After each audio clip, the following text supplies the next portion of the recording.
Income tax को पूरी तरह अबॉलिश करना चाहिए। और ये नहीं कि मैं कह रहा हूं या हर्ष मान रहे इस बात को, आप अपने ऑडियंस से पूछ लो, जितने लोग सुन रहे हैं वो कमेंट करके बता दें कि अगर मान लो इनकम टैक्स पूरी तरह से समाप्त हो जाए तो ब्लैक मनी खत्म। क्योंकि ब्लैक क्या है, जो इस पर टैक्स नहीं दिया जा रहा वही तो ब्लैक है। अब इनकम टैक्स ही खत्म हो गया। अभी क्या हो रहा है, किसी के पास 1 करोड़ रुपए है, व्हाइट में नहीं है, कैश में है। अब वो ना गाड़ी खरीद सकता है, अब वो ना घर खरीद सकता है, ना वो कोई कपड़े खरीद सकता है, ज्यादा कुछ भी नहीं कर पा रहा हो पैसे, वो पैसा इकोनॉमी में आ ही नहीं रहा। मान लो इनकम टैक्स को अबॉलिश कर दिया गया तो उस पैसे को लेके जाके आप गाड़ी खरीदने जाओ, 1 करोड़ रुपए कैश ले जाओ, उसको यूटिलाइज कर सकते, यूटिलाइज कर, वो इकोनॉमी में पैसा आएगा, लीगली आएगा, इकोनॉमी में आएगा तो इकोनॉमी ग्रो कर जाएगी। भारत की इकोनॉमी, भारत की अर्थव्यवस्था एकदम से बूम कर जाएगी अगर इनकम टैक्स को अबॉलिश किया। और ये मैं नहीं कह रहा हूं, ये इकोनॉमिस्ट कह रहे हैं, और वर्ल्ड वाइड ये फिनोमिना चल रहा है कि जहां पर टैक्स की दर कम है वो कंट्रियां फ्लोरिश कर रही हैं। आप यूएई का एग्जांपल लो ना, लोग दुबई क्यों जा रहे हैं, टैक्स हेवन में क्यों पैसा लगा रहे हैं, क्योंकि वहां इनकम टैक्स है ही नहीं। अब वो लोग कहेंगे, जो सुनेंगे कि यार दुबई में तो तेल निकलता है, दुबई में तो टूरिज्म है, तो भारत सरकार को भी टूरिज्म डेवलप करना चाहिए, भारत सरकार को ऐसे प्रोडक्ट डेवलप करने चाहिए जिससे पैसा है। इनकम टैक्स को अबॉलिश करने से ही, अकेला एकमात्र इनकम टैक्स से ही देश की इकोनॉमी कम से कम 5 फोल्ड बढ़ जाएगी। और लोग कहते हैं कि जी फिर देश कैसे चलेगा, तो देश के लिए जीएसटी है और टैक्सेस हैं और सिस्टम है, उसका सिस्टम डेवलप किया जा सकता है। एक्चुअल में देश को ऐसा वित्त मंत्री चाहिए।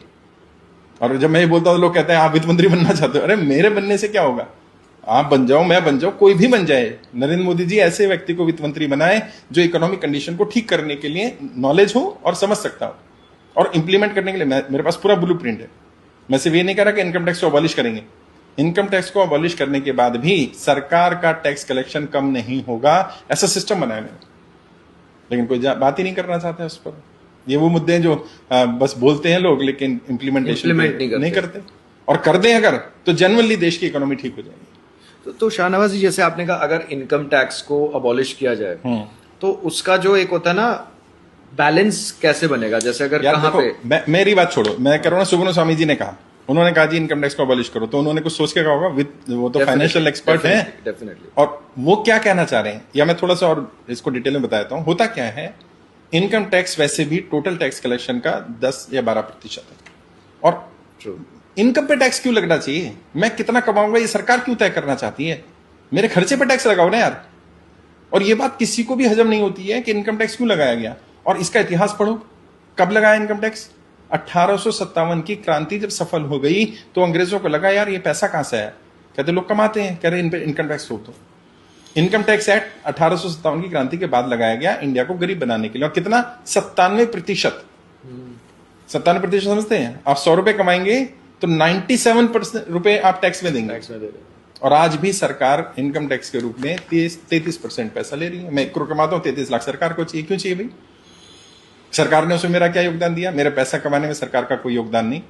टैक्स पेयर को ये तो बुरा लगता है। टैक्स पेयर क्या कर रहा है, आप भी टैक्स पेयर है, मैं भी टैक्स पेयर हूं, हम टैक्स पे करते हैं, हम जीएसटी भी पे करते हैं, हर अर्निंग पे जीएसटी देना पड़ता है सरकार को, जनता से इकट्ठा करके इनकम टैक्स देना पड़ता है, पेट्रोल पे टैक्स अलग है, और बहुत सारे टैक्स देते हैं। और हमें क्या बताया जाता है, इस टैक्स से आपको रोड मिलेगी, इस टैक्स से आपको हॉस्पिटल मिलेगा, स्कूल मिलेगा। अच्छा, मेरे बच्चे प्राइवेट स्कूल में पढ़ते हैं, मुझे तो उस टैक्स का कोई लाभ नहीं मिल रहा।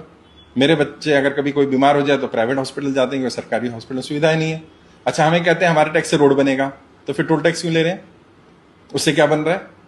प्रॉब्लम क्या है सरकार के टैक्स कलेक्शन का, और ये बहुत सारे लोगों को पता नहीं है, टैक्स कलेक्शन का 25% से ज्यादा तो ब्याज में जा रहा है जो सरकार ने लोन लिया हुआ, हाँ, और 25% से ज्यादा सैलरी में जा रहा है सरकारी एम्प्लॉयज की। यानी हमारे 100 रुपए अगर हम टैक्स दे रहे हैं तो 50 रुपए तो सरकार के खर्चे में जा रहा है, बाकी 50 रुपए में कुछ करप्शन में जा रहा है, कुछ डेवलपमेंट में जा रहा है। और गरीबों को तो फिर भी टैक्स का बेनिफिट मिल रहा है, टैक्स देना नहीं, प्लस उन्हें घर मिल जाएगा, उन्हें राशन मिल जाएगा, उन्हें कुछ सुविधाएं मिल जाएंगी। टैक्स पेयर को क्या मिलता है, टैक्स पेयर को, और स्पेसिफिकली अगर हम मध्यम वर्ग, मिडिल क्लास, मध्यम वर्ग तो खैर टैक्स पेयर ज्यादा वही पे कर रहा है, क्योंकि अमीर लोगों को तो राहत अलग तरह से मिल जाती है। मेन तो वही फंस जाता है, जो जॉब करने वाला है, सैलरीड एम्प्लॉय है, या जो बिजनेस करता है छोटा मोटा, जिसका 2, 4, 5, 10 करोड़ का टर्नओवर है, उन लोगों को ज्यादा दिक्कत है। और मैं समझता हूं अगर अबॉलिश नहीं कर सकते, 1 करोड़ तक इनकम टैक्स को खत्म कर दो, तब भी देश की इकोनॉमी ग्रो कर जाएगी, कर सकती है। और दूसरा टैक्स है जो प्रॉपर्टी ट्रांजेक्शन टैक्स होता है, जिसको हम रजिस्ट्री टैक्स बोलते हैं या स्टैम्प ड्यूटी बोलते हैं। मैंने घर खरीदा, आपने बेचा, सरकार को 7% का कमीशन क्यों चाहिए भाई, डीलर जो बेच रहा है उसको 1% 2% मिलेगा, सरकार को 7% स्टैंप ड्यूटी चाहिए। क्यों चाहिए और हर बार क्यों चाहिए? भाई समझ में आता है, एक बार आपने रजिस्ट्री कराई तो एक बार एक टाइम पर मिलता है। दोबारा मैंने बेचा घर, फिर सरकार को 7% चाहिए, फिर जिसने खरीदा उसने बेचा, फिर सरकार को 7% चाहिए। तो यानी कि 10 बार अगर वो प्रॉपर्टी ट्रांसफर हुई तो सरकार ने उस पर जितनी प्रॉपर्टी वैल्यू ने उससे ज्यादा कमा लिया। तभी लोग क्या करते हैं, अंडर वैल्यू करते हैं प्रॉपर्टी की, क्योंकि 7% देना पड़ेगा। पेपर रखने की तो सरकार क्या कर रही है, रजिस्ट्री का मतलब क्या, पेपर रख लिया ना सरकार ने, ऑथराइज कर दिया, स्टैंप लगा दी, तो स्टैंप लगाने की कीमत 7% क्यों, परसेंटेज में क्यों? 1,000 रुपए फीस ले लो, 2,000 ले लो, 5,000 ले लो। 1 करोड़ की प्रॉपर्टी में 5,000 रुपए सरकार के, 1 करोड़ की प्रॉपर्टी 1 लाख रुपए सरकार की। तो सर इन्हीं चीजों में हम काफी वर्ड सुनते हैं ना, सर्कल रेट, वो तो अलग चीज है, अलग चीज हो गई, क्योंकि वो वो अलग तो चीज ब्लैक व्हाइट चल रहा है। Black white चल लेकिन रहा है। असली दिक्कत क्या है, लोगों से पैसा लिया जा रहा है और लोगों को पैसा लौटाने का कोई सिस्टम नहीं बन रहा। मेन जो समस्या